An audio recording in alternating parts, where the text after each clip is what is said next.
One of the reasons I did want to talk is about your return to AEW TV, but I got a chance to see the FTR with Dax live show. You were there, and you kind of made a good impression on me. I've been a fan of your work for a long time, but that just sort of reminded me sort of what I admire about your work. Specifically, when you came out on stage, you had a bag of chips and you were just like, "So who are we burying?" So matter of fact. So, Can you uh, imagine what would happen if they gave me a live mic on Dynamite? Whew. right? They ain't crazy though. They ain't crazy though. Just maybe walk around with the bag of chips, and then they'll know like you mean business this time. If that will do the trick, then brother, Yeah. consider it Ruffles every week. And then maybe an endorsement deal. Who knows? Now Uh, that would be something. but that, and then obviously the one that fans saw on TV was the accountability buddy. I got it right. So tongue tie. Hmm. When you were just like, hey, like I just I think both of those examples highlight how great your timing is. And I don't think you've necessarily gotten a chance to show that on TV. So is that something that you do want to highlight coming back? Because you've had a chance to do the 10 stuff, and then you were the chairman. Obviously, that was a product of a live setting, and then something that really wasn't for you. It was a vehicle for many different people. But is that something you do want to highlight when you're coming back, or now that you are back? Um, it depends. I've always been a very big character driven person. I grew up on some of the. If you watch the FTR Dax thing, then I noted Mr. Perfect, and I noted guys like Rick Rude and the model Rick Martel. I grew up on characters. Mhm. I'm a big believer in people getting invested in characters. I think nowadays it's a lost concept to a degree. There's still a lot of characters in wrestling, but there seems to be more emphasis on the moves. And much like I equate it to an actor with a script, Denzel Washington, in my opinion, is one of the greatest actors of all time. How he words on a paper to him are his tools. Wrestling moves to us are just tools. It's the character that people get invested in, not necessarily the words on a page or the moves in a ring. So I will always be driven towards being a character driven type person. The stuff with the accountability buddy and throwing out like the haze and um, I kind of like to have layers to that character, whether that be comedic, whether that be, angry and he's when he swings a chair and hits someone, he kind of it's very euphoric for him, quote unquote. But these are just all layers to a personality that is one Shawn Spears.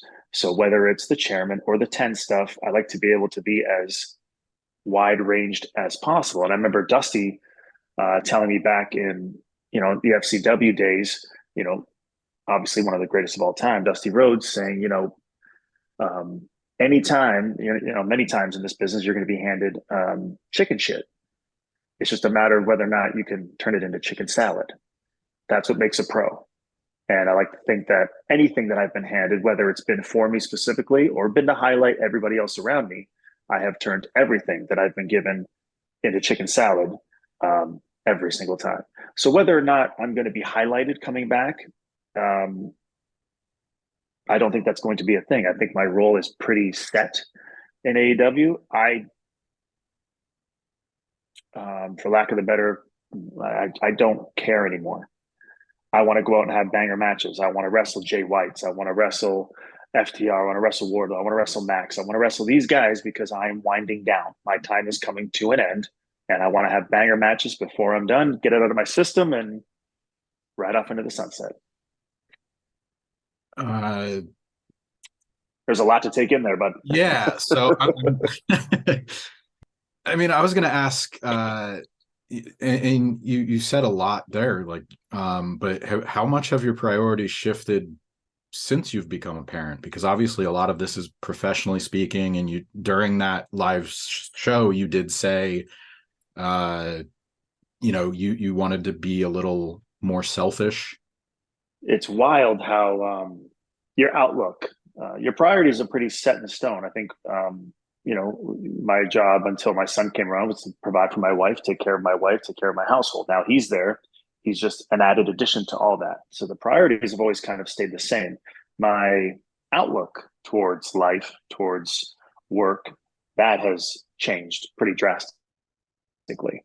Um, my drive hasn't. I'm a very goal oriented person, but I'm also very level headed and logical. I control what I can control. And you've heard that a million times. You can only control so much in pro wrestling. The rest is left up to the higher ups, blah, blah, blah, blah, blah. And that is true. The problem that I feel talent runs into is when they try to change that, or they consistently fight back against something that in the end could very well be a losing battle. For that individual, that can cause a lot of mental anguish, it can cause a lot of stress, and you can really lose your enjoyment of what all this is. And let's not make a mistake, like professional wrestling is very fun. It can be really, really fun. I get to put on tights and go out there and roll around with my buddies. Like it's a fun gig, but it is a business, and there is a business aspect to it that if you're not prepared for, or you constantly want to fight against, it's going to kind of make things unenjoyable for you as an individual. So coming back, I am going to be a little more selfish in regards to what I can control. So a lot of the things, or a few things that you will see, I'm not sure when this airs, that you see on TV, whether it be Dynamite or Rampage, going forward has come from me. Whether win, lose, or draw, it was probably my idea, or it was whatever. Because believe it or not, or whatever anybody else wants to think, I've been doing this for over 21 years, and I've been getting paid at a very high level to do this for over 14. So I know what I'm doing. So I'm not afraid to put that foot forward anymore. I'm not afraid to put my voice out there. I'm not afraid to send a bunch of text messages. Whether they're answered or not is a different story, but I don't care. I just want to enjoy the remaining time that I have and control what I can control. I understand where you're coming from, especially at the end, the unanswered texts. You put your end out there, you did your part. Whether that other side reciprocates, that's out of your hands. So, right. But actually when you're younger, you get frustrated. But I think, you reach a point where you realize you're doing everything you can for yourself. And that can take it two ways, right? So I can literally say, I can get mad and say, why come no one's responding, or no one wants to talk about this? Or I can go, I'm doing everything on my end. I'm checking all the boxes I can from this side of things. So at the end of the day, whatever happens, no matter what happens, I've done my best to my ability for the company that I work for, which is my job. That's it. So I can literally let it go and move on with the rest of my day and go hang out with my son. And now it's an afterthought until Wednesday or Friday or whatever. You mentioned Rick Martel, fellow Canadian. He's so good. I think underrated. I think maybe he's finally starting to be more appreciated by not just that new generation WWF fan base, but like overall, just now that, the internet, you can go back and find more of his work, especially, in WCW too. But have you ever thought of pulling from the model gimmick, maybe taking an atomizer and Oh, that would be it's a bit of a loaded awesome. It's a bit of a loaded question, because I didn't see this until about an hour ago, or maybe I have, but the picture of your long hair, Oh yeah. I never saw that before. Dude. If you kept the hair, you had the thing, the arrogance, it's a money gimmick. It was a filter. I can't believe how many people bit hook, line, and sinker. Oh, I thought you grew your hair while you were gone, because I was like, I don't remember seeing this. I've seen pictures of you, and maybe you kept it no. short. I was gone for maybe 5 months. I'm 42 years old, man. I can't grow hair like that if I wanted to. I'm trying. Look. You're way ahead of the curve, more so than I am. No, that was a filter. I was actually taking a picture for a friend of mine owns a tanning company, and they had done some in-home tanning, and I was just getting a picture done to show the tanning. And then my wife was goofing around with filters, and she's like, "Oh, look at this one." I go, "Man, that's pretty damn good filter. That's almost spot on. Send that to me." I was like, and I'll just post it and make a funny little Okay. joke at Tarzan. And you'd be surprised how many people said, "Oh, why'd you cut your hair? Your hair was," and I went, "If I could grow that, I would never have cut that. Well, you I did. had long hair before." That's why I was like, I have no context of when it was taken, or I just was like, oh man, okay. Yeah. All right. Well, hair aside, uh, what kind of inspiration do you take from a guy like Rick Martel? Obviously, you're talking about you want wrestling to be more character based. He had a really great character for that particular run as the model, but short of completely copying it and paying homage to him, is there any sort of stuff that you do like to work in from that generation? Or maybe Yeah, absolutely. I think you nailed it on the head where you said he had a very strong character for his generation or for his era, because you had a guy, Rick Martel, who's in incredible shape, has the charisma of just as much as anybody else, and has this model character. So, at that time, there was Duke the Dumpster. There was the gobbledygook. Like there was some really over the top firemen, cowboys, all these kind of characters that we've kind of gone away with since, which is great. It's fine, but that character in specific could work then, and it could work now. Same thing with the $1 Million Man. Like I think that could work nowadays. It's just a different spin that's put on it. I 100% stole that. I don't know if you watched any Perfect 10 stuff, and I do the little terrible cartwheel that I do. Mhm. I stole that from him, because he used to do, whipped into the ropes. The guy would go for a backdrop and he'd stop short and do a little cartwheel and then cheer and pop himself. And I'd be like, dude, he had every dislikable quality. And he was his own biggest fan. And that's one of the things that I took and I implement especially if I'm on the heel side of things. I don't do a lot of moves when I'm a heel. I save a lot of that good stuff or that good offense. I can do all the springboards and all this shit off the top rope. I can do all that, but I save a lot of that for my baby face. I don't want to be a cool heel that's doing cool moves. I want to get booed. I want to be disliked. I want qualities about me as a person, as a character that is dislikable, because that to me is what a heel truly is. Um, a heel doesn't believe he's wrong. And Rick Martel never thought he did anything wrong. That's what made him so great. So yes, to answer your question, I definitely pull from guys like him and Mr. Perfect and Rick Rude, like just epic performers, Hall of Fame legends, and underrated. I would 100% agree. But man, incredible performer.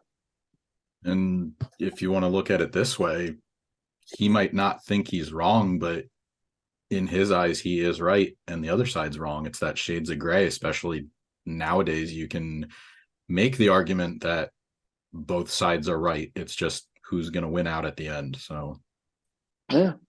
and I always thought they did a really great job of presenting him as a credible threat. Some of the guys you mentioned maybe didn't get that, and they were treated maybe as enhancement talent, but I always thought he was put in a good position to succeed.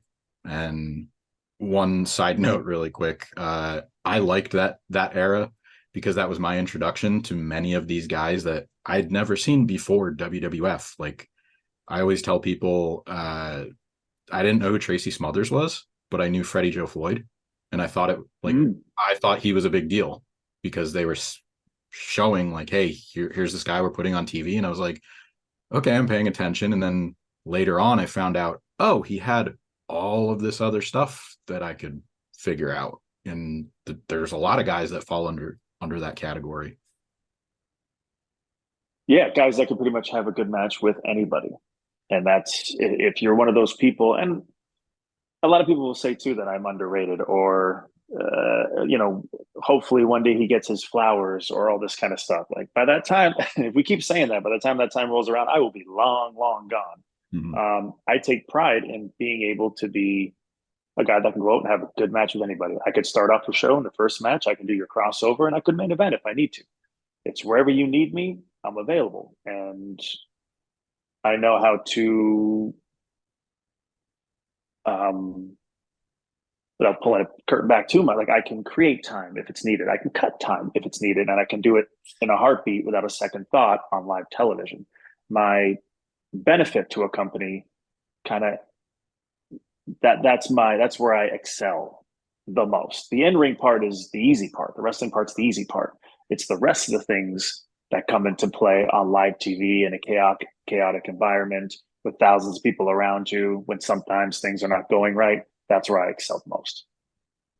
AEW Summer Tour of Canada is coming up. That's got to mean a lot to you. The last time you were in Canada with the company, you got some ring time to deliver, a really nice speech to your hometown crowd. But what does it mean to have this sort of extended opportunity to, starting with Forbidden Door June 25th in Toronto, and then I think it's 5 weeks, 6 or 7 events over that time, where AEW is really gonna get a chance to be in front of the different provinces.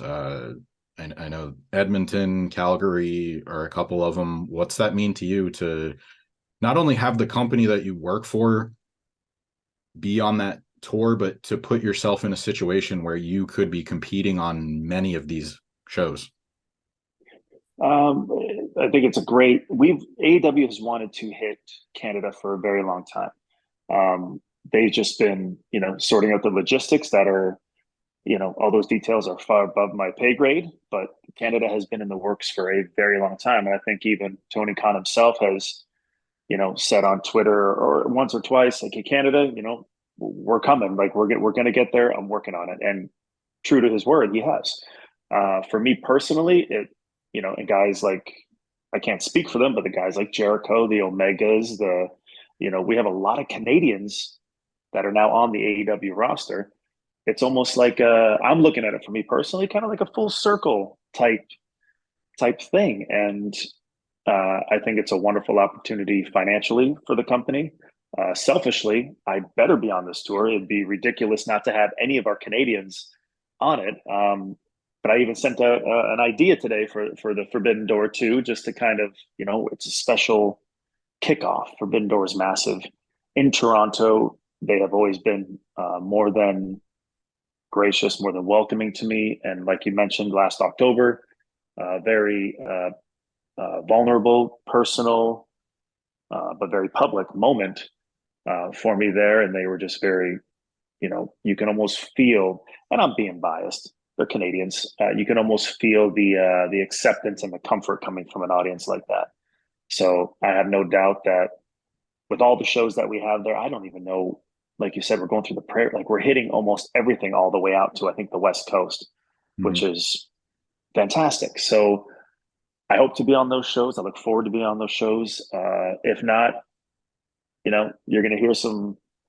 Shawn Spears got in trouble backstage for yelling at the fact that he wasn't on Canadian shows and threw a bag down a hall and kicked a door and all that stuff. So if I'm not on those shows, they're going to have to yank me out of there kicking and screaming.